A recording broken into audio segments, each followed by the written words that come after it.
ಸ್ನೇಹಿತರೆ, ಏನು ಈ ರಾಜ್ಯದಲ್ಲಿ ಭಾರತೀಯ ಜನತಾ ಪಾರ್ಟಿಯಿಂದ ಸನ್ಮಾನ್ಯ ಮಾಜಿ ಕೇಂದ್ರದ ಮಂತ್ರಿಗಳು ಅಲ್ಲಿ ಶಾಸಕರು ಒಂದು ಲಿಂಗಾಯತ ಪಂಚಮಶಾಲಿಯ ನಾಯಕರನ್ನು ಪಕ್ಷ ಉಚ್ಚಾಟನೆಯನ್ನು ಮಾಡಂತ ಕೆಲಸ ನಿರ್ಧಾರವನ್ನು ರಾಷ್ಟ್ರೀಯ ನಾಯಕರು ತಗೊಂಡಿದ್ದಾರೆ. ಹಂಗಾಗಿ ಇವತ್ತು ಬಹುಶಃ ಪಂಚಮಶಾಲಿ ಮತ್ತು ಲಿಂಗಾಯತ ಸಮುದಾಯ ಹತ್ತತ್ರ ಒಂದು 24% 25% ಜನಸಂಖ್ಯೆ ಇರುವಂತ ಒಬ್ಬ ದೊಡ್ಡ ಸಮುದಾಯ. ಈ ಪಂಚಮಶಾಲಿ ಲಿಂಗಾಯತ ಸಮುದಾಯ ಇವತ್ತು ಇತಿಹಾಸವನ್ನು ನಾವು ತೆಗೆದು ನೋಡಿದ್ರೆ 1970ರಿಂದ ಹತ್ತತ್ರ 1989 ತನಕ ಕೂಡ ಅವತ್ತು ನಿಜಲಿಂಗಪ್ಪರು ಮುಖ್ಯಮಂತ್ರಿ ಆಗಿದ್ರು. ಅಲ್ಲಿ ತನಕ ಕೂಡ ಲಿಂಗಾಯತ ಸಮುದಾಯ, ಪಂಚಮಶಾಲಿ ಲಿಂಗಾಯತ ಸಮುದಾಯ ಕಾಂಗ್ರೆಸ್ ಅಲ್ಲೇ ವಿಶ್ವಾಸದಿಂದ ಅವರೆಲ್ಲರೂ ಕೂಡ ಇದ್ರು. ಅವತ್ತು ವೀರೇಂದ್ರ ಪಾಟೀಲ್ ಅವ್ರನ್ನ ಅವ್ರು ಬೇರೆ ಬೇರೆ ಕಾರಣಗಳಿಂದ ಅವರು ಮುಖ್ಯಮಂತ್ರಿ ಮಾಡ್ತೀವಿ ಅಂತೇಳಿ ಘೋಷಣೆ ಮಾಡಿದ ನಂತರ ಅವತ್ತು ಈ ರಾಜ್ಯದಲ್ಲಿ ಕಾಂಗ್ರೆಸ್ ಪಕ್ಷಕ್ಕೆ ಹತ್ತತ್ರ 177 ಸ್ಥಾನ, 177 ಮಂದಿ ಶಾಸಕರು ಕರ್ನಾಟಕದಿಂದ ಗೆಳೀತಾರ. 177 ಮಂದಿ ಶಾಸಕರಂದ್ರೆ ನೀವು ಅರ್ಥ ಮಾಡ್ಕೊ, ಬಹಳ ದೊಡ್ಡ ಸಂಖ್ಯೆಯಲ್ಲಿ ಗೆಲ್ಲೀತಾರ. ಅವತ್ತು ಬೇರೆ ಬೇರೆ ಕಾರಣಗಳಿಂದ ರಾಜಕೀಯ ಒಂದು ಚದುರಂಗದಲ್ಲಿ ಅವತ್ತು ಪುನಃ ವೀರೇಂದ್ರ ಪಾಟೀಲ್ ಅವ್ರನ್ನ ಕೆಳಗಿಳಿಸ್ಬೇಕು ಅಂತೇಳಿ ರಾಷ್ಟ್ರೀಯ ನಾಯಕರು, ಅವತ್ತು ಕಾಂಗ್ರೆಸ್ಸಿನ ನಾಯಕರು ತೀರ್ಮಾನ ತಗೊಂಡಿದ್ದ ನಿರ್ಧಾರಕ್ಕೆ ಪುನಃ ಆ ಸಮುದಾಯ ಅನ್ನಂಥದ್ದು ಪುನಃ ಅವತ್ತಿನ ಜನತಾದಳ ಕಡೆ ಬಹಳಷ್ಟು ಆ ಸಮುದಾಯ ವಾಲುತ್ತೆ. ಪುನಃ ವಾಲಿದಂತ ಸಂದರ್ಭದಲ್ಲಿ 1994ರಲ್ಲಿ ನಮ್ಮ ರಾಷ್ಟ್ರೀಯ ನಾಯಕರು, ನಮ್ಮ ಮಾಜಿ ಮುಖ್ಯಮಂತ್ರಿಗಳಂತ ಸನ್ಮಾನ್ಯ ಯಡಿಯೂರಪ್ಪ ಸಾಹೇಬ್ರವರು, ಅನಂತಕುಮಾರ್ ಅವರು ಬಹಳಷ್ಟು ಪರಿಶ್ರಮವನ್ನು ಪಟ್ಟು ಇವತ್ತು ಭಾರತೀಯ ಜನತಾ ಪಾರ್ಟಿ ಕರ್ನಾಟಕದಲ್ಲಿ 2 ಮಂದಿ ಶಾಸಕರಿದ್ರು. ಅದರ 130-135 ಸ್ಥಾನಗಳು ಬರಂತ ವ್ಯವಸ್ಥೆಯಲ್ಲಿ ಪುನಃ ಪಂಚಮಶಾಲಿ ಲಿಂಗಾಯತ ಸಮುದಾಯದ ಎಲ್ಲ ಸಮುದಾಯಗಳೆಲ್ಲರೂ ಕೂಡ ಬಿಜೆಪಿ ಜೊತೆಯಲ್ಲಿ ಒಂದು ಸಂಬಂಧಗಳು ಅನ್ನೋದಕ್ಕಿಂತ ಒಂದು ಪ್ರೀತಿ ವಿಶ್ವಾಸದಿಂದ ಅವರು ಬಿಜೆಪಿ ಜೊತೆಯಲ್ಲಿ ಬಂದ್ರು. ಬಂದ ಮೇಲೆ ಇವತ್ತು ಎಲ್ಲೋ ಒಂದು ಕಡೆ ಪಂಚಮಶಾಲಿಯ ಒಬ್ಬ ಪ್ರಬಲವಾದಂತ ರಾಜಕಾರಣಿ ಆದಂತ ಸನ್ಮಾನ್ಯ ಬಸವರಾಜ್ ಪಾಟೀಲ್ ಯತ್ನಾಳ್ ಅವ್ರನ್ನ, ಬಸವನಗೌಡ ಪಾಟೀಲ್ ಯತ್ನಾಳ್ ಅವ್ರನ್ನ ಅವ್ರನ್ನ ಪಕ್ಷದಿಂದ ಏನು ಉಚ್ಚಾಟನೆ ಮಾಡಿದಾರೋ, ಇವತ್ತು ನಾನು ಬಹಳಷ್ಟು ಸಾರಿ ಅವರಿಗೆ ಹೇಳಿದ್ದೀನಿ, ಯತ್ನಾಳ್ ಸಾಹೇಬ್ರವರೇ, ತಾವು ಬಹಳಷ್ಟು ನೇರ ನುಡಿ ವ್ಯಕ್ತಿ ಇದ್ದೀರಿ. ರಾಜಕಾರಣದಲ್ಲಿ ನೇರ ನುಡಿ ವ್ಯಕ್ತಿಗಳಿಗೆ ಸ್ವಲ್ಪ ಎಲ್ಲೋ ಒಂದು ಕಡೆ ಎಡವಬೇಕಾಗುತ್ತೆ. ನೀವು ಜೊತೆಲಿ ಪಕ್ಕ ಹಿಂದುತ್ವವಾದಿ ಇದ್ದೀರಿ. ಆ ಹಿಂದುತ್ವವಾದಿ ಇದ್ರಂತ ಟೈಮಲ್ಲಿ ಕೂಡ ಎಲ್ಲೋ ಒಂದು ಕಡೆ ತೊಂದರೆ ಆಗ್ಬೋದು ಏನಂತೇಳಿ ಬಹಳಷ್ಟು ಸಾರಿ ನೇರ ನುಡಿಯಾಗಿ ಮಾತಾಡಬಾರ್ದು. ನೀವು ಇದ್ದಿದ್ದಂಗೆ ಮಾತಾಡ್ತೀನಿ, ನಿಮ್ಮ ಮನಸ್ಸಿನಲ್ಲಿ ಯಾವುದೇ ಕಲ್ಮಶ ಇಲ್ಲ. ರಾಜಕಾರಣ ಅಂದ ತಕ್ಷಣನೇ ಎಲ್ಲೋ ಒಂದು ಕಡೆ ಒಳಗಡೆ ಒಂದು ಹೊರಗಡೆ ಒಂದು ಇಟ್ಕೊಂಡು ರಾಜಕಾರಣ ಮಾಡಿದ್ರೆ ರಾಜಕಾರಣ ಅಂತಾರ. ನೀವು ಏನಿಲ್ಲಾರ್ದಂತೆ ಇವತ್ತು ಬಾಯಿ ಮೇಲೆ ಮಾತಾಡೋದ್ರಿಂದ ಬೇರೆಯವ್ರಿಗೆ ನಿಷ್ಠುರ ಆಗ್ತೀರಿ ಅಂತೇಳಿ ಬಹಳಷ್ಟು ಸಾರಿ ನನಗೆ ಸಿಕ್ಕಂತ ಟೈಮಲ್ಲಿ ಬಹಳಷ್ಟು ಸಾರಿ ನಾನು ಮಾತಾಡುವಂತ ಸಂದರ್ಭದಲ್ಲಿ ಕೂಡ ನಾನು ಹೇಳಿದ್ದೀನಿ. ಅದಕ್ಕೋಸ್ಕರವಾಗಿ ನಾನು ವಿನಂತಿ ಇಷ್ಟೇ, ಏನು ಪಕ್ಷ ಇವತ್ತು ನಮ್ಮ ಬಸವರಾಜ್ ಪಾಟೀಲ್ ಯತ್ನಾಳ್ ಅವ್ರನ್ನ ಏನು ಉಚ್ಚಾಟನೆ ಮಾಡಿದನೋ, ಬಹುಶಃ ಈ ದೇಶದಲ್ಲಿ ಅಗ್ರಗಣ್ಯ ನಾಯಕರಾದಂತಹ ಸನ್ಮಾನ್ಯ ಅಮಿತ್ ಶಾ ಅವರು, ರಾಷ್ಟ್ರೀಯ ನಾಯಕರಾದಂತಹ ಸನ್ಮಾನ್ಯ ನಮ್ಮ JP ನಡ್ಡಾ ಅವರು, ಜೊತೆಯಲ್ಲಿ ನಮ್ಮ ಪ್ರಧಾನಮಂತ್ರಿಗಳಂತ ನರೇಂದ್ರ ಮೋದಿಜಿಯವರು ಮರುಪರಿಶೀಲನೆ ಮಾಡಬೇಕೆಂದೇಳಿ ನಾನು ಒಂದು ರೀತಿ ಅವ್ರನ್ನ ವಿನಂತಿಯನ್ನ ಮಾಡ್ಕೊಂತೀನಿ. ಇಡೀ ಪಂಚಮಶಾಲಿ ಲಿಂಗಾಯತ ಸಮುದಾಯದ ಜನರು ಎಲ್ಲರೂ ಕೂಡ, ಯಾಕಂದ್ರೆ ಅವರೆಲ್ಲರೂ ಕೂಡ ಇವತ್ತು ಭಾರತೀಯ ಜನತಾ ಪಾರ್ಟಿಯಲ್ಲಿ ಅವರು ಎಲ್ಲೋ ಒಂದು ಕಡೆ ಪ್ರೀತಿ ವಿಶ್ವಾಸದಿಂದ ರಾಜಕಾರಣವನ್ನು ಮಾಡ್ಕೊಂತ ಬರ್ತಾ ಇದ್ದಾರ. ಇವತ್ತು ಆ ಸಮುದಾಯಕ್ಕೆ ಎಲ್ಲ ಒಂದು ಕಡೆ ನಾವು ಆಗಬಾರದು. ಎಲ್ಲೋ ಒಂದು ಕಡೆ ಈ ಸಮುದಾಯದ ನಾಯಕರನ್ನು ನಾವು ದೂರ ಮಾಡ್ಕೊಂತು ಅಂತೇಳಿ ಬಿಜೆಪಿಯವರು ನಾವು ಪಡಬಾರ್ದು ಅನ್ನಂತ ಕಾರಣದಿಂದ ನಾನು ವಿನಂತಿಯನ್ನು ಮಾಡ್ಕೊಂತೀನಿ, ಕೇಳ್ಕೊಂತೀನಿ, ದಯವಿಟ್ಟು ಪುನಃ ಮರುಪರಿಶೀಲನೆ ಮಾಡಬೇಕು ಅಂತೇಳಿ ನಾನು ರಾಷ್ಟ್ರೀಯ ನಾಯಕರನ್ನ ನಾನು ವಿನಂತಿಯನ್ನು ಕೂಡ ಮಾಡ್ಕೊಂತೀನಿ. ಇವತ್ತು ಭಾರತೀಯ ಜನತಾ ಪಾರ್ಟಿಯಲ್ಲಿ ಇವತ್ತು ಬಸವರಾಜ್ ಪಾಟೀಲ್ ಯತ್ನಾಳ್ ಅವರು ಕಟ್ಟ ಹಿಂದುತ್ವವಾದಿ ಇರೋ ಕಾರಣ ಈ ರಾಜ್ಯದಲ್ಲಿ ಎಲ್ಲ ಹಿಂದೂವಾದಿಗಳು ಏನಿದ್ದಾರೆ ಅವರೆಲ್ಲರೂ ಕೂಡ ನೋವನ್ನು ಪಡ್ಕೊಂಡಿದ್ದಾರೆ. ನಾವು ಪಾರ್ಟಿಯಲ್ಲಿ ಇವತ್ತು ನಾವು ಮುಂಚೆಯಿಂದ ಕೂಡ ಹೇಳ್ಕೊಂತ ಬಂದ್ವಿ, ವ್ಯಕ್ತಿಕ್ಕಿನ ಪಕ್ಷ ದೊಡ್ಡದು, ಪಕ್ಷಕ್ಕಿನ ರಾಷ್ಟ್ರ ದೊಡ್ಡದು ಅನ್ನಂತ ಮಾತನ್ನು ಹೇಳ್ಕೊಂಡ್ ಬಂದಿರೋ ಕಾರಣ ಇಡೀ ರಾಜ್ಯದಲ್ಲಿದ್ದಂತ ಎಲ್ಲ ಹಿಂದುತ್ವವಾದಿಗಳು ಎಲ್ಲರೂ ಕೂಡ ನೋವನ್ನು ಪಡ್ಕೊಂಡಿದ್ದಾರ. ಬಹಳಷ್ಟು ಮಂದಿ ಕಟ್ಟ ಹಿಂದುತ್ವವಾದಿಗಳು ಎಲ್ಲರೂ ಕೂಡ ಎಲ್ಲ ಒಂದು ಕಡೆ ನೋವಾಗಿರೋ ಕಾರಣ ಇವತ್ತು ದೊಡ್ಡ ಸಮುದಾಯ, ಲಿಂಗಾಯತ ಸಮುದಾಯ ಇವತ್ತು ಬಹಳಷ್ಟು ದೊಡ್ಡ ಸಮುದಾಯ ಇರೋ ಕಾರಣ ಆ ಸಮುದಾಯದಲ್ಲಿದ್ದಂತ ನಾಯಕರು ಕೂಡ ಎಲ್ಲ ಒಂದು ಕಡೆ ಉಚ್ಚಾಟನೆ ಮಾಡಿರೋ ಕಾರಣ ಅವ್ರಿಗೆ ಎಲ್ಲೊಂದು ಕಡೆ ನೋವಾಗಿರೋ ಕಾರಣ ನಾನು ವಿನಂತಿ ಮಾಡ್ಕೊಂತಿದ್ದೀನಿ, ರಾಷ್ಟ್ರೀಯ ನಾಯಕನ ಮರುಪರಿಶೀಲನೆ ಮಾಡ್ರಿ ಅಂತೇಳಿ ನಾನು ಒತ್ತಾಯವನ್ನು ಮಾಡ್ತೀನಿ. ಜೊತೆಲಿ ಅವ್ರು ರಿಕ್ವೆಸ್ಟ್ ಕೂಡ ಮಾಡ್ಕೊಂತೀನಿ.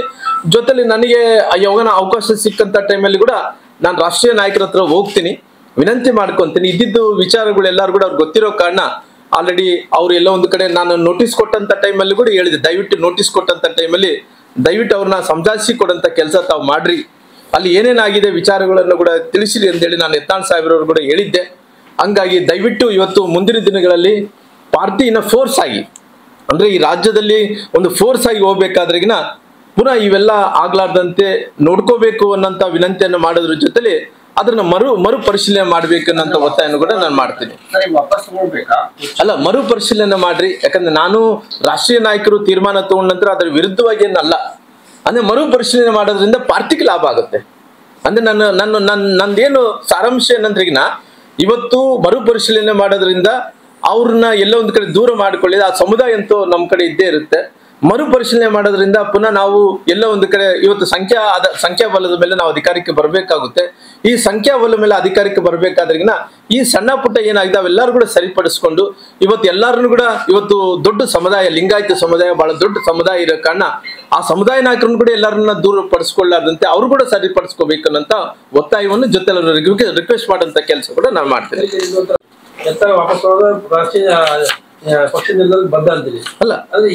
ಅಲ್ಲ, ನಾನು ಒಂದು ಮೊದಲನೇದು ಡಿಮ್ಯಾಂಡ್ ಬಂದು ದಯವಿಟ್ಟು ಇದು ಮರುಪರಿಶೀಲನೆ ಮಾಡಿದ್ರೆ ಪಾರ್ಟಿಗೆ ಲಾಭ ಆಗುತ್ತೆ ಅನ್ನೋಂಥದ್ದು ನಾನು ವಿನಂತಿ. ನಾನು ಮರುಪರಿಶೀಲನೆ ವೈಯಕ್ತಿಕವಾಗಿ ಇವತ್ತು ಪಾರ್ಟಿಯಲ್ಲಿ ಇರೋ ಕಾರಣ ಕೆಲವು ರಾಷ್ಟ್ರೀಯ ನಾಯಕರು ತೀರ್ಮಾನಗಳು ತಗೊಂತಾರ. ಈ ತೀರ್ಮಾನಗಳು ತಗೊಂಡಂತ ಟೈಮಲ್ಲಿ ಅವ್ರನ್ನ ನಾವು ರಿಕ್ವೆಸ್ಟ್ ಮಾಡಬೇಕಾಗುತ್ತೆ. ಇವತ್ತು ನಾನು ಪಾರ್ಟಿಯನ್ನ ವಿರುದ್ಧವಾಗಿ ಅಲ್ಲ, ಪಾರ್ಟಿ ಏನ್ ಹೇಳುತ್ತೋ ಅದ್ರ ಪ್ರಕಾರ ಕೇಳ್ಕೋಬೇಕು. ಅವ್ರನ್ನ ಮರುಪರಿಶೀಲನೆ ಅಂದ್ರೆ ಅವ್ರು ಎಲ್ಲೋ ಒಂದು ಕಡೆ ಅದನ್ನ ಚರ್ಚೆ ಮಾಡಿ. ಇವತ್ತು ಯತ್ನಾಳ್ ಅವರು ಇವತ್ತು ಲಿಂಗಾಯತ ಪಂಚಮಸಾಲಿ ಲಿಂಗಾಯತ ಸಮುದಾಯದ ದೊಡ್ಡ ನಾಯಕರು ಇದ್ದಾರೆ. ಅವ್ರನ್ನ ಎಲ್ಲ ಒಂದು ಕಡೆ ಉಚ್ಚಾಟನೆ ಮಾಡೋದ್ರಿಂದ ಆ ಸಮುದಾಯ ನೋವು ಪಟ್ಟಿದೆ, ಹಿಂದುತ್ವವಾದಿಗಳು ನೋವು ಪಟ್ಟಾರ, ರಾಜ್ಯದಲ್ಲಿದ್ದಂತ ಕಾರ್ಯಕರ್ತರು ಎಲ್ಲರೂ ಕೂಡ ಏನಪ್ಪ ಹಿಂಗಾಯ್ತು ನಮ್ಮ ನಾಯಕರಿ ಅನ್ನಂತ ಭಾವನೆ ನೋವನ್ನು ಏನ್ ವ್ಯಕ್ತಪಡಿಸ್ತಾ ಇದಾರೋ ಇದ್ರನ್ನ ಮರುಪರಿಶೀಲನೆ ಮಾಡ್ರಿ ಅನ್ನಂತ ಒತ್ತಾಯವನ್ನು ಮಾಡ್ತೀನಿ. ಅಂದ್ರೆ ಪಾರ್ಟಿ ತೀರ್ಮಾನ ತಗೊಂಡ್ರೆ ನಾವೆಲ್ಲರೂ ಕೂಡ ಪಾರ್ಟಿ ಜೊತೆಲಿ ಇದ್ದಂಥವ್ರು, ಯತ್ನಾಳ್ ಅವರು ಪಾರ್ಟಿ ಜೊತೆಲಿ ಇದ್ದಂಥವ್ರು, ನಾವು ಕೂಡ ಈ ಪಾರ್ಟಿಯಲ್ಲಿ ಜೊತೆಲಿ ಇದ್ದಂಥವ್ರು ಮರುಪರಿಶೀಲನೆ ಮಾಡೋದ್ರಿಂದ ಇದು ಸರಿಪಡಿಸ್ಕೊಳಕ್ಕೆ ಅವಕಾಶ ಇದೆ ಅಂತ ಒತ್ತಾಯವನ್ನು ಮಾಡ್ತೀನಿ. ಸರಿ, ಒಂದು ವೇಳೆ ಇವರು ಮರುಪರಿಶೀಲನೆ ಮಾಡತ್ತ ಹೋದ್ರೆ ಇದೇ ತರ ಮತ್ತೆ ಬೇರೆ ನಾಯಕರಾಗ್ರೆ ಎತ್ಕೊಂಡ್ರೆ ಕಷ್ಟ ಆಗುತ್ತೆ ಸರ್.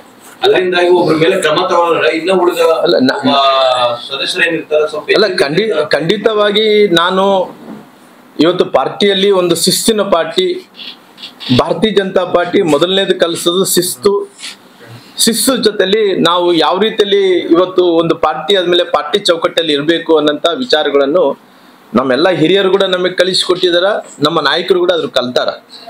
ಅಂದ್ರೆ ಕೆಲವೊಂದು ಸಾರಿ ಹಿಂಗ ಬ್ಲಾಸ್ಟ್ ಆದಂತ ಟೈಮಲ್ಲಿ ರಾಜಕಾರಣದಲ್ಲಿ ಕೆಲವೊಂದು ಸಾರಿ ಎಲ್ಲೋ ಒಂದು ಕಡೆ ಅದು ಎಲ್ಲೆಲ್ಲೋ ಹೋಗಿ ಎಲ್ಲೆಲ್ಲೋ ತಿರುಗಿ ಬಿಡ್ತಾವ. ಕೆಲವೊಂದು ಸಾರಿ ಏನಾಗ್ತಾವ ಅಂದ್ರೆ ಅದು ಏನೋ ಹೋಗಿ ಏನೋ ಆದಂತ ಟೈಮಲ್ಲಿ ನಮ್ಮ ಕೈಲಿ ಕೂಡ ಇರಲ್ಲ, ಅದು ಹಂಗೆ ಮುಂದೆ ಕೇಳ್ಕೊಂಡು ಹೋಗ್ತಾರೆ. ಹಂಗಾಗಿ ನಾನು ಯತ್ನಾಳ್ ಅವರು ಕೂಡ ಬಹಳಷ್ಟು ಸಾರಿ ನಾನು ರಿಕ್ವೆಸ್ಟ್ ಮಾಡ್ಕೊಂಡಿದ್ದೀನಿ. ಅವ್ರು ಏನು ಪತ್ರ ಕೊಟ್ಟಿದ್ರು, 1ನೇ ಬಾರಿ ನೋಟಿಸ್ 2ನೇ ಬಾರಿ ನೋಟಿಸ್ ಕೊಟ್ಟಂತ ಟೈಮಲ್ಲಿ ಕೂಡ ಕ್ಲಾರಿಫಿಕೇಶನ್ ಕೊಟ್ರಿ ಅಂತ ಹೇಳಿದ್ದೀನಿ.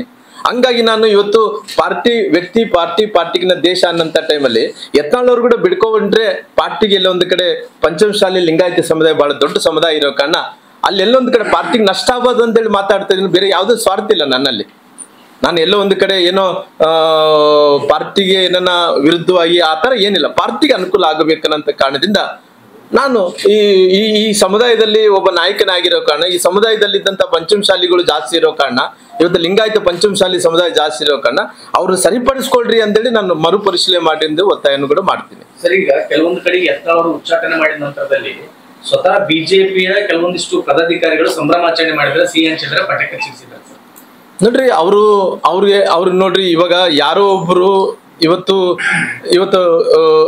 ದೇಶದ ಪ್ರಧಾನಮಂತ್ರಿ ದಿವಂಗತ ಅಟಲ್ ಬಿಹಾರಿ ವಾಜಪೇಯಿ ಪ್ರಧಾನಮಂತ್ರಿಗಳಾದಂಥ ಟೈಮಲ್ಲಿ ಅವರು ಕರ್ನಾಟಕದಿಂದ ರೈಲ್ವೆ ಮಂತ್ರಿಗಳಾಗಿ ಕಾರ್ಯನಿರ್ವಹಿಸಿದಂಥವ್ರು. ನಂತರ ಬೇರೆ ಬೇರೆ ಕಾರಣಗಳಿಂದ ಅವ್ರ ರಾಜಕೀಯ ಜೀವನದಲ್ಲಿ ಸ್ವಲ್ಪ ಏರ್ಪೇರಾದಂಥ ಟೈಮಲ್ಲಿ ಕೂಡ ಅವ್ರು ಕೂಡ ಕೆಲವೊಂದ್ಸರಿ ತೊಂದರೆ ಆದಂಥ ಟೈಮಲ್ಲಿ ಕೂಡ ಪುನಃ ಆ ಭಾಗದಲ್ಲಿದ್ದಂಥ ಜನರು ಆಯ್ಕೆ ಮಾಡಿ ಕಳಿಸುವಂತ ಕೆಲಸ ಮಾಡಿದ್ದಾರೆ. ಇವತ್ತು ಅವ್ರು ಏನು ಪಾರ್ಟಿ ಏನಿದೆನೋ ಪಾರ್ಟಿನ ಬಿಟ್ಟು ಯಾವತ್ತು ಕೂಡ ಯತ್ನಾಳ್ ಇಲ್ಲ. ಎಲ್ಲೋ ಒಂದು ಕಡೆ ಅದು ಏನೇನೋ ಕ್ಲಾಶ್ ಆಗಿ ಎಲ್ಲೋ ಹಂತಕ್ಕೆ ಮುಟ್ಟಿದೆ.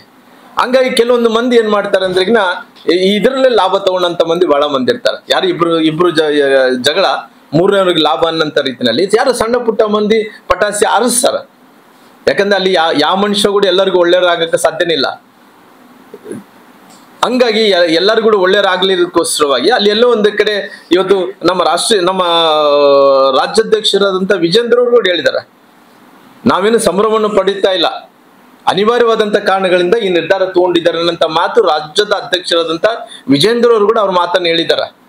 ಸರ್, ಈಗ ಯಡಿಯೂರಪ್ಪ ಅವ್ರ ಫ್ಯಾಮಿಲಿ ಮೇಲೆ ಮಾತಾಡಿದ್ದಕ್ಕೆ ಈಗ ಉಚ್ಚಾಟನೆ ಆದ್ರ, ಯಾಕಂದ್ರೆ ವಿಜೇಂದ್ರ ಮೇಲೆ ನೇರ ಆರೋಪ ಮಾಡ್ತಾ ಇದ್ರು, ಅಲ್ಲಿಂದಲೇ ಈ ಪಕ್ಷ ನಿರ್ಧಾರ ಅಲ್ಲ ಇವಾಗ ಪಾರ್ಟಿ ಅನ್ನೋಂಥದ್ದು ಒಂದು ಶಿಸ್ತಿರೋ ಕಾರಣ, ಒಂದು ರಾಜ್ಯಾಧ್ಯಕ್ಷರ ಅಂದ್ರೆ ಅವ್ರದೇ ಆದಂತ ಚೌಕಟ್ಟುಗಳು ಇರ್ತಾವ.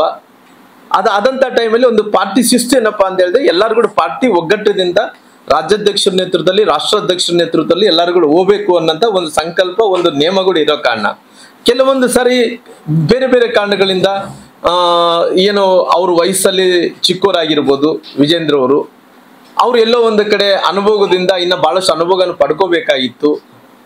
ಅವ್ರೆಲ್ಲೋ ಒಂದು ಕಡೆ ಅವ್ರ ತಂದೆಯವ್ರ ಜೊತೆಲ್ಲೂ ಕೂಡ ಸೀನಿಯರ್ ಮೋಸ್ಟ್ ಆಗಿ ಕೆಲಸ ಮಾಡಿದಂಥವ್ರು.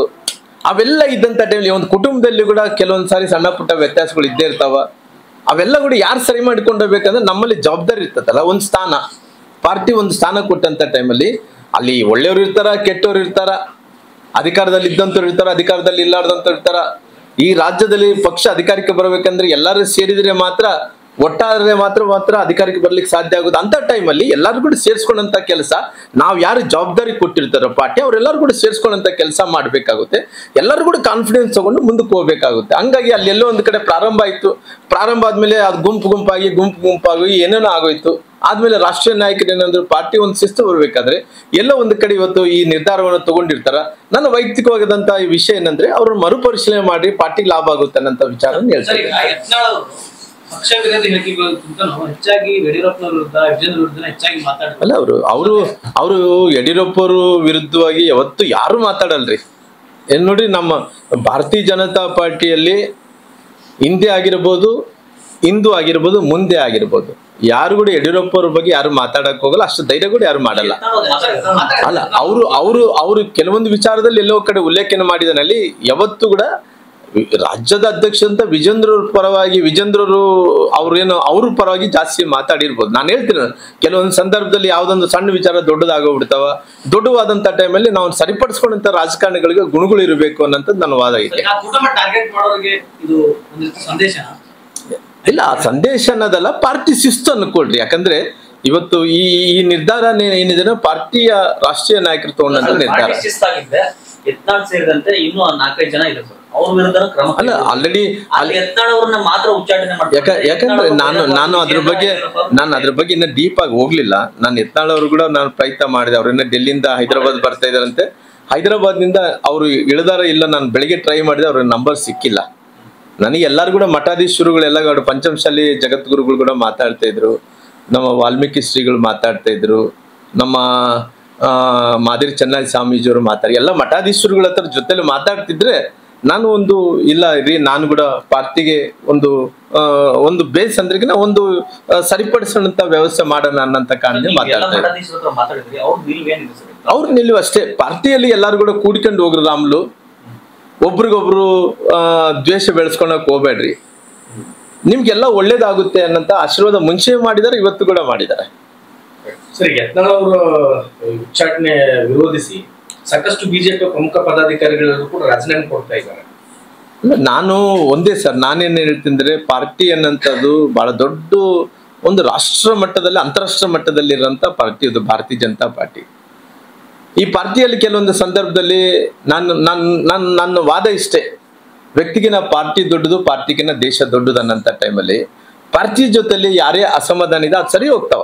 ಇವತ್ತು ನಾನು ಕೂಡ ಯತ್ನಾಳ್ ಅವ್ರ ವಿಚಾರ ಬಂದಂತ ಟೈಮಲ್ಲಿ ಕೂಡ ನಾನು ಕೂಡ ರಿಕ್ವೆಸ್ಟ್ ಮಾಡ್ಕೊಂತೀನಿ, ಅದನ್ನ ಮರುಪರಿಶೀಲನೆ ಮಾಡ್ರಿ ಅಂತೇಳಿ ನಾನು ರಿಕ್ವೆಸ್ಟ್ ಕೂಡ ಮಾಡ್ಕೊಂತೇನೆ. ನನಗೆ ಅವಕಾಶ ಸಿಕ್ಕಂತ ಟೈಮಲ್ಲಿ ಕೂಡ ಮರುಪರಿಶೀಲನೆ ಮಾಡಿ ಪುನಃ ಅವ್ರ ಪಾರ್ಟಿ ಒಳಗಡೆ ತಗೊಳ್ರಿ ಅಂತ ಒಂದು ರಿಕ್ವೆಸ್ಟ್ ಕೂಡ ಮಾಡ್ಕೊಂತೇನೆ. ಉಚ್ಚಾಟನೆ ಪಕ್ಷಕ್ಕೆ ದೊಡ್ಡ ಹೊಡಿತ ಬೀಳ್ತಂತ ಹೇಳ್ತೀನಿ. ಅಲ್ಲ, ನಾನು ಲಿಂಗಾಯತ ಪಂಚಮಸಾಲಿ ಸಮುದಾಯ ಬಹಳ ದೊಡ್ಡದಿರೋ ಕಾರಣ, ಉದಾಹರಣೆಯಾಗಿ ನಾವು ಬಂಗಾರಪ್ಪ ಅವರು ಕೂಡ ಕಾಂಗ್ರೆಸ್ ಪಾರ್ಟಿಯಲ್ಲಿ ಬಂಗಾರಪ್ಪ ಅವರು ಕೂಡ ಮುಖ್ಯಮಂತ್ರಿ ಆದಂತ ಟೈಮಲ್ಲಿ ಅವರು 2-3 ಸಾರಿ ಪಾರ್ಟಿಯಿಂದ ಹೊರಗಡೆ ಕಳಿಸಿದ್ರು. ಅವತ್ತು ಪಾರ್ಟಿಗೆ ಅವತ್ತು ಕೂಡ ನಷ್ಟ ಆಯ್ತು. ವೀರೇಂದ್ರ ಪಾಟೀಲ್ ಅವರು ಮುಖ್ಯಮಂತ್ರಿ ಇದ್ದಂತ ಟೈಮಲ್ಲಿ, ಅವರು ಮುಖ್ಯಮಂತ್ರಿ ಆಗಂತ ಟೈಮಲ್ಲಿ 177 ಸ್ಥಾನಗಳು ಬಂದವು. ಅವರು ಪುನಃ ಅವರು ಇಳಿಸಿದ ನಂತರ ಕಾಂಗ್ರೆಸ್ಸಿನ ಪಕ್ಷದಲ್ಲಿದ್ದಂತ, ಕಾಂಗ್ರೆಸ್ ಪಾರ್ಟಿ ಜೊತೆಲಿದ್ದಂತ ಎಲ್ಲ ಪಂಚಮಸಾಲಿ ಲಿಂಗಾಯತ ಸಮುದಾಯದ ಜನರು ಬೇರೆ ಕಡೆ ವಾಲಿ ಬಿಟ್ರು. ಯಾಕಂದ್ರೆ ಈ ಸಮುದಾಯಗಳು ಏನಿದೆ, ನಾವು ನೋಡ್ರಿ, ಈ ಸಮುದಾಯಗಳೆಲ್ಲರಿಗೂ ಒಟ್ಟಾಗಿ ಒಗ್ಗೂಡಿಸ್ಕೊಂಡು ಹೋದ್ರೆ ಅದು ಪಾರ್ಟಿಯಾಗಿ ಒಂದು ದೊಡ್ಡ ಮಟ್ಟದಲ್ಲಿ ಅಂದ್ರೆ ಮೆಜಾರಿಟಿ ಬರೋಂತ ಅವಕಾಶಗಳು ಇರ್ತಾವ. ಈ ರೀತಿ ಆದಂತ ಟೈಮಲ್ಲಿ ಎಲ್ಲೋ ಒಂದ್ ಕಡೆ ಅಸಮಾಧಾನ ಆಗಬಾರ್ದು ಅನ್ನೋಂಥ ಕಾರಣದಿಂದ, ದೊಡ್ಡ ಸಮುದಾಯ ಇರೋ ಕಾರಣ ಆ ಸಮುದಾಯದ ಜನರು ಕೂಡ ವಿಶ್ವಾಸ ಗಳಿಸ್ಕೊಂಡು ಹೋಗ್ಬೇಕನ್ನಂತ ಕಾರಣದಿಂದ ನಾನು ಈ ಮಾತುಗಳನ್ನು ಹೇಳ್ತಾ ಇದ್ದೀನಿ. ಇಲ್ಲ, ನಾನೇನ್ ಡೆಲ್ಲಿಗೆ ಹೋಗಲ್ಲ ರೀ. ಇಲ್ಲ, ನಾನು ಅವಕಾಶ ಬಂದಂತ ಟೈಮಲ್ಲಿ ಅವ್ರ ಹತ್ರ ನಾನು ರಿಕ್ವೆಸ್ಟ್ ಮಾಡ್ಕೊಂತೀನಿ. ಅಕಸ್ಮಿತವಾಗಿ ನನ್ನ ಕರೆದಲ್ಲಿ ನಾನು ಕೂಡ ಹೋಗಿ ಹೇಳಿ ಬರ್ತೀನಿ. ಹಂಗಾಗಿ ಇದನ್ನ ಪ್ಯಾಚಪ್ ಮಾಡ್ಕೊಳ್ರಿ ಅಂತ ನಾನು ರಿಕ್ವೆಸ್ಟ್ ಮಾಡ್ಕೊತೀನಿ. ಸರ್, ಇಲ್ಲಿ ಏನಾಗುತ್ತೆ ಅಂದ್ರೆ ಪಕ್ಷದ ಚೌಕಟ್ಟಿನಲ್ಲಿದ್ದೇ ಸಾಕಷ್ಟು ರೀತಿ ಸ್ವಪಕ್ಷದವರು ಇನ್ನ ಒಳ ವಿಚಾರಗಳನ್ನ ಹೊರಗಡೆ ಹಾಕ್ತಾರೆ ಅನ್ನೋ ಬಿಜೆಪಿಗೂ ಭಯ ಇದೆ ಅಂತ. ಅಲ್ಲ, ಪಕ್ಷದ ಒಳಗಡೆ ಯಾವ್ದು ಇರಲ್ರಿ. ಯಾಕಂದ್ರೆ ಇದು ಏನಾಗುತ್ತೆ ಪಾರ್ಟಿ ಅಂದ್ರೆ ಸರ್, ಈಗ ಯಡಿಯೂರಪ್ಪ ಅವರು ಜೈಲಿಗೆ ಹೋಗ್ಬೇಕಂತಂದ್ರೆ ಅವ್ರ ಮಗನೇ ಕಾರಣ ಅಂತವ್ರನ್ನೇ ತಂದು ಈಗ ಅಧ್ಯಕ್ಷ ಸಾಕಷ್ಟು ವಿಚಾರ. ಅಲ್ಲ, ನಾನು ಆ ವಿಚಾರಗಳ ಬಗ್ಗೆ ನಾನು ಕೂಡ 30-35 ವರ್ಷಗಳ ಕಾಲ ರಾಜಕಾರಣದಲ್ಲಿದ್ದೀನಿ. ಏನಾಗಿದೆ ಅನ್ನೋ ವಿಚಾರ ಎಲ್ಲರಿಗೂ ಗೊತ್ತಿರೋ ಕಾರಣ ನಾನು ಏನನ್ನ ಮಾತಾಡಿದ್ರೆ, ಬೇರೆಯವರನ್ನ ಮಾತಾಡಿದ್ರೆ ಅದು ವೈಯಕ್ತಿಕವಾಗಿ ಅಂದ್ಕೊಂತಾರಾಗ್ಲಿ, ಅದು ಆಗಿದ್ದಂತೂ ಇಲ್ಲ ಅನ್ನೋದು ಅದು ಜನರಿಗೆ ಗೊತ್ತಾಗುತ್ತೆ. ಹಂಗಾಗಿ ಅದ್ರ ಬಗ್ಗೆ ನಾನು ಸಂದರ್ಭ ಬಂದಂತ ಟೈಮಲ್ಲಿ ನಾನು ಮಾತಾಡ್ತೀನಿ. ನಾನು ಡಿಮ್ಯಾಂಡ್ ಇಷ್ಟೇ, ದಯವಿಟ್ಟು ಮರುಪರಿಶೀಲನೆ ಮಾಡಿ ಅಂತ ಹೇಳಿ ಡಿಮ್ಯಾಂಡ್ ಅನ್ನು ನಾನು ವಿನಂತಿ ಮಾಡ್ಕೊತೀನಿ. ಅಲ್ಲ, ನಾನು ಖಂಡಿತವಾಗಿ ಎಲ್ಲರನ್ನ ಮನವೊಲಿಸಿ, ಆ ಕಡೆ ಇದ್ದಂತವ್ರು ಈ ಕಡೆ ಇದ್ದಂತವ್ರು, ನಾವಂತೂ ಯಾ ಕಡೆ ಇದ್ದಂತವ್ರಲ್ಲ, ಪಾರ್ಟಿ ಜೊತೆಲಿ ಇದ್ದಂತವ್ರು. ಇವಾಗ ಏನಾಗಿದೆ, 2 ಬಣಗಳಾಗಿ 2 ಗುಂಪುಗಳಾಗಿ ಎಲ್ಲಾ ಕಡೆ ಕೂಡ ಏನು ಈ ರೀತಿ ಆಗ್ತಾ ಇದೆ. ನಾವು ಇವ್ ನೋಡಿ, ಅವ್ರಿಗಾದ್ರೆ ಇವ್ರ ಕೋಪ, ಇವ್ರಿಗಾದ್ರೆ ಅವ್ರಿಗೆ ಕೋಪ, ಎಲ್ಲಾ ಕಲ್ತು ಏನಾಗುತ್ತೆ, ಪಾರ್ಟಿಗೆ ನುಕ್ಸಾನ್ ಆಗುತ್ತೆ. ಪಾರ್ಟಿಗೆ ನುಕ್ಸಾನ್ ಆದ್ರೆ ಏನಾಗುತ್ತೆ, ಈ ನಾಡಿನಲ್ಲಿದ್ದಂತ ಜನರಿಗೆ ನುಕ್ಸಾನ್ ಆಗುತ್ತೆ. ವಾತಾವರಣ ಇಷ್ಟು ಚಲೋ ಇದೆ, ವಾತಾವರಣ ಎಲ್ಲಿ ಹೋದ್ರೆ ಕೂಡ ಕಾಂಗ್ರೆಸ್ ನ ತಿರಸ್ಕಾರವನ್ನು ಮಾಡ್ತಾ ಇದಾರೆ. ಕಾಂಗ್ರೆಸ್ ಬೇಡಪ್ಪ ಅನ್ನಂತ ಪರಿಸ್ಥಿತಿಗೆ ಬಂದಾರ. ಈ ಟೈಮಲ್ಲಿ ನಮ್ಮ ಪಾರ್ಟಿಯಲ್ಲಿ ಹಿಂಗ ಆದ್ರೆ ಎಲ್ಲೋ ಒಂದು ಕಡೆ ಏನಾಗುತ್ತೆ, ನೋವಾಗುತ್ತೆ, ಈ ನಾಡಿನ ಜನರಿಗೆ ನೋವಾಗುತ್ತೆ. ಸರ್, ಈಗ ಈ ಒಂದು ಯತ್ನಾಳ್ ಅವರಿಗೆ ನಿಲ್ಲುತ್ತಾ ಉಚ್ಚಾಟನೆ ಅನ್ನೋದು ಪ್ರತಾಪ್ ಸಿಂಹ, ಅರವಿಂದ್ ಲಿಂಬಾವಳಿ, ರಮೇಶ್ ಜಾರಕಿಹೊಳಿ ನಮ್ಮ ರಾಷ್ಟ್ರೀಯ ನಾಯಕರ ಜೊತೆ ಅಲ್ಲ, ನಾನು ಅಷ್ಟು ನಾನು ಪಾರ್ಟಿಯಲ್ಲಿ ಅಷ್ಟು ಸೀನಿಯರ್, ಪಾರ್ಟಿಯಲ್ಲಿ ಅಧಿಕ ಒಂದು ಜವಾಬ್ದಾರಿ ಇರೋಂತ ಒಂದು ಸ್ಥಾನದಲ್ಲಿ ಇದ್ದಂತವನಲ್ಲ. ಒಬ್ಬ ಸಾಮಾನ್ಯವಾದಂತ ಕಾರ್ಯಕರ್ತನಾಗಿ ನನ್ನ ಮಾತುಗಳೇನಿದೆ ಅದು ವಿಚಾರಗಳನ್ನು ನಿಮ್ಗೆ ರಾಜ್ಯ ನಾಯಕರು ಅದರಿಂದಾಗಿ ನಿಮ್ ಗಮನಕ್ಕೆ ಬಂದಿರಬಹುದೇನಂತ. ಇಲ್ಲ ರೀ, ನಾನು ಯಾವ್ದೇ ಗಮನಕ್ಕೆ ಬಂದಿಲ್ಲ. ಸರ್, ಈಗ ಸತೀಶ್ ಜಾರಕಿಹೊಳಿ ಅವರು ಕುಮಾರಸ್ವಾಮಿ ಅವರ ದೇವೇಗೌಡರನ್ನ ಭೇಟಿಯಾಗಿದ್ದಾರೆ. ಎಲ್ಲೋ ಒಂದ್ ಕಡೆಗೆ ಅವರು ಕೂಡ ಸಾಕಷ್ಟು ನೋಡ್ರಿ, ನೋಡ್ರಿ, ಅಸಮಾಧಾನ ಅನ್ನೋದು ಇರೋದೇ ಇಲ್ಲ. ಅವರು ಸರ್ಕಾರ ಇದೆ, ಅವರಲ್ಲಿ ಅವ್ರಿಗೊಂದು ದೊಡ್ಡ ಜವಾಬ್ದಾರಿ ಇದೆ. ಅವ್ರು ಕೂಡ ಬಹುಶಃ PWD ಮಂತ್ರಿನ ಆಗಿದ್ದಾರೆ. ಅವ್ರು ಏನೇನೋ ನ್ಯಾಷನಲ್ ಹೈವೇಸು, ಸ್ಟೇಟು, ಸೆಂಟ್ರಲ್ಲು ಅವೆಲ್ಲ ಇರ್ತಾರ್ರಿ. ಹೋದಂತ ಟೈಮಲ್ಲಿ, ಅಲ್ಲಿ ಡೆಲ್ಲಿಗೆ ಹೋದಂತ ಟೈಮಲ್ಲಿ ಮಂತ್ರಿಗಳ ಹತ್ರ ಮಾತಾಡೋದು, ಸೇರೋದು, ಕೂಡೋದು, ಅವ್ರ ಮನೆಗೆ ಹೋಗೋದು ಸಹಜ ಇರ್ತದೆ. ಅದೇನು ಅದರಿಂದ ಏನಿಲ್ಲ. ಅಲ್ಲ, ದೇವೇಗೌಡ ನಮ್ಮ ದೇಶದ ಪ್ರಧಾನಮಂತ್ರಿಗಳ್ರಿ, ಹೋಗ್ಲೇಬೇಕಾಗುತ್ತೆ. ನಾವು ಯಾರೇ ಪಾರ್ಟಿಯವರಾಗ್ಲಿ ಇವತ್ತು ಹೋಗ್ಲೇಬೇಕಾಗುತ್ತೆ, ಅವ್ರ ಆಶೀರ್ವಾದ ಪಡ್ಕೋಬೇಕು. ಅದ್ರಲ್ಲಿ ತಪ್ಪನ್ನೋದಕ್ಕೆ ಏನ್ ಬರುತ್ತೆ. Thank you sir. ಬಳ್ಳಾರಿಯ ನಿರಂತರ ಸುದ್ದಿಗಾಗಿ ಬಳ್ಳಾರಿ ಬೆಳಗಾಯಿತು ಚಾನೆಲ್ನ ಸಬ್ಸ್ಕ್ರೈಬ್ ಮಾಡಿ ಹಾಗೂ ಬೆಲ್ ಐಕಾನ್ ಒತ್ತಿ.